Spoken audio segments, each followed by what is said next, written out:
Good morning, children. Today's topic is the value of G and gravitational universal gravitational constant G or gravitational force. Applications of these we study in this class. The application of G, application of gravitational force we study in this class. Now, children, you have an idea about the small g, that is acceleration due to gravity, and capital G, universal gravitational constant. It varies place to place, it is always constant. And value of G decreases as we go up from the Earth's surface and goes down from the Earth's surface. And the value of small g is measured by Newton's and scientist group, and capital G is was measured by Cavendish and their group. Now, children, these are already you learned these points. The value of G maximum at the Earth's surface or sea level, its value decreases as we go from the earth up from the earth and go down under the earth, but decreases more as we go up than in coming down. यानी अर्थ के अंदर जाओगे तो velocity gravitational acceleration है जो कम acceleration से घटेगा, लेकिन ऊपर जाओगे तो एक्सीलरेशन ज्यादा घटेगा. इसके लिए मतलब ये फॉर्मूला है बेटा, जब आप ऑब्जेक्ट जब फ्री फॉल टुवर्ड्स अर्थ होता है तो उसका जो वेट है वो 2h/re से आपका एक्सीलरेशन ड्यू टू ग्रेविटी जो है वो 2h/re से घटता है, और जब जमीन के अंदर जाता है तो 2h/re से उसका एक्सीलरेशन ड्यू टू ग्रेविटी घटता है. तो इसका समझ रहे हो ना, ये ट्वाइस जब घटता है जबकि ये h/re से घटता है. और ये हम लोगों को एप्लीकेशन ऑफ वेरिएशन ऑफ जी हम लोगों को पढ़ना है.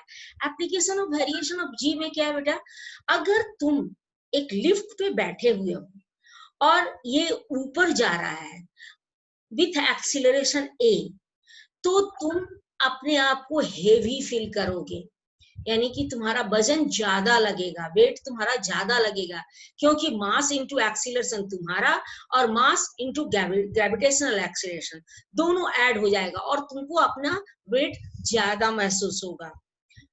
ये आप लोग सिंपल, तुम लोग जब पहाड़ वगैरह पर चढ़ते हो तो तुम लोगों को क्या होता है कि तुमको अपना वेट और साथ में तुमको अपना फोर्स लगाना पड़ता है ड्यू फॉर एक्सीलरेशन. सो हम लोग थक जाते हैं जल्दी. क्यों? क्योंकि हमारा वजन भारी, अपना ही वजन आपको बढ़ा हुआ लगता है. जिस स्पीड से ऊपर जाते हो उसका एक्सीलरेशन भी ऐड हो जाता है और ग्रेविटेशनल एक्सीलरेशन भी ऐड हो जाता है, तो हमारा एपरेंट वेट बढ़ जाता है. यानी कि हमारा एक्चुअल वेट जो है अर्थ सरफेस पे, उससे हमारा वेट बढ़ जाता है जब ऊपर हायर एल्टीट्यूड की ओर हम विथ एक्सीलरेशन जाते हैं. अगर हम डाउन जाते हैं तो हमारा क्या है कि हमारा वजन जो है, हमारा जब हम डाउन जाते हैं तो हमारा वजन जो है घट जाता है. उसी तरह से जैसे कि हमारा बढ़ जाता था उसी तरह से हमारा वजन घट. हम लोग अपने को हल्का महसूस करते हैं जब जमीन की ओर और नीचे की ओर ग्राउंड की ओर आते हैं. तो हम लोग ऐसे पहाड़ वगैरह से भी उतरते हो तो तुम लोग ये चीज एक्सपीरियंस करते हो, क्योंकि वहां पे तुम्हारा अपना एक्सीलरेशन होता है और ड्यू टू ग्रेविटेशनल होता है, तो दोनों का डिफरेंस जो है वो हमारा वजन शो करता है. इसलिए हम लोग थोड़ा सा नीचे जाने के क्रम में हम हल्के महसूस करते हैं. When a lift is with moving up or down with uniform motion, यानी कि आपका नो एक्सीलरेशन कांस्टेंट वेलोसिटी के साथ जा रहा हो, तो उस केस में हमारा वेट ना घटता है और ना ही बढ़ता है. यानी कि हमारा वेट कांस्टेंट रहता है। जो आपका अर्थ सरफेस पे है वही ऊपर जाने के क्रम में भी होगा और नीचे जाने, तुम समझ रहे हो ना। अगर एक्सीलरेशन, अगर लिफ्ट का एक्सीलरेशन ए है तो हमारे ऊपर की ओर जा रहे हैं तो बढ़ जाएगा, नीचे की ओर आ रहे हैं तो घट जाएगा। लेकिन अगर कांस्टेंट वेलोसिटी जा रहे हैं तो नहीं बढ़ेगा और ना घटेगा। लेकिन अगर बाय द वे लिफ्ट का रोप या एलिवेटर का रोप टूट जाता है और हम अंडर ग्रेविटेशन फ्री फॉल करते हैं तो हमारा वेट 0 हो जाता है, यानी कि एपरेंट वेट जो हमारा है वो 0 हो जाता है। ठीक है, अब इसके बाद हमारा आता है हमारा कि if lift of an elevator comes down with the acceleration A and A is greater than G, यानी कि ग्रेविटेशनल एक्सीलरेशन से ज्यादा है और हम नीचे की ओर जा रहे हैं, तो बेटा हम रूफ पे यानी कि एलिवेटर के या हम लोग का लिफ्ट के छत पर हम चिपक जाएंगे। क्यों? क्योंकि हमारा एक्सीलरेशन जो है, हमारे acceleration due to acceleration of gravity से ज्यादा हो जा रहा है और इस कारण से हम छत पर चले जाएंगे, माने छत पे से चिपक जाएंगे, रूफ पे चले जाएंगे। तो ये ध्यान में रखो, हमारा वेट निगेटिव हो जाएगा। ये हमारा एप्लीकेशन ऑफ वेरिएशन ऑफ जी है। अब आगे हम लोग पढ़ें importance of universal law of gravitation. Force, universal law of gravitation का इंपॉर्टेंस क्या है? तो इंपॉर्टेंस असल में यूनिवर्सल लॉ ऑफ ग्रेविटेशन का नहीं, आप कहो कि ये यूनिवर्सल लॉ ऑफ ग्रेविटेशन तो दिया गया है न्यूटन्स के द्वारा, लेकिन हमारा असल में लॉ फोर्स ऑफ ग्रेविटेशन के कारण हमारा जो है अर्थ में हम लोग सब कुछ बंधे हुए हैं। यहाँ तक कि समुद्र का पानी बंधा हुआ है, नदी का पानी बंधा हुआ है, हवा बंधी हुई है हमारे चारों ओर, हम खुद बंधे हुए हैं।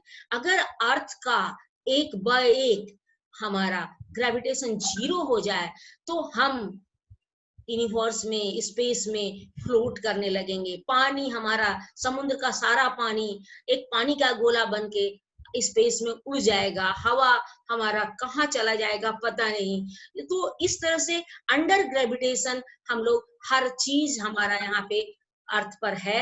अगर अर्थ का ग्रेविटेशन 0 हो जाए तो हम लोग सब कोई फ्लोट करने लगेंगे, हमारे अर्थ के सारे मटेरियल्स फ्लोट करने लगेंगे। इसके अलावा the motion of the moon around the earth due to gravitational force, the motion of the planets around the sun due to gravitational force, tides due to moon, earth and sun. ये moon, सन और अर्थ का जो gravitational force है उसके कारण ही समुद्र में ज्वार भाटा, जिसको कहते हो टाइड्स, आता है। ये आपका हमारा एप्लीकेशन ऑफ यूज ऑफ आपका ग्रेविटेशनल फोर्स हुआ।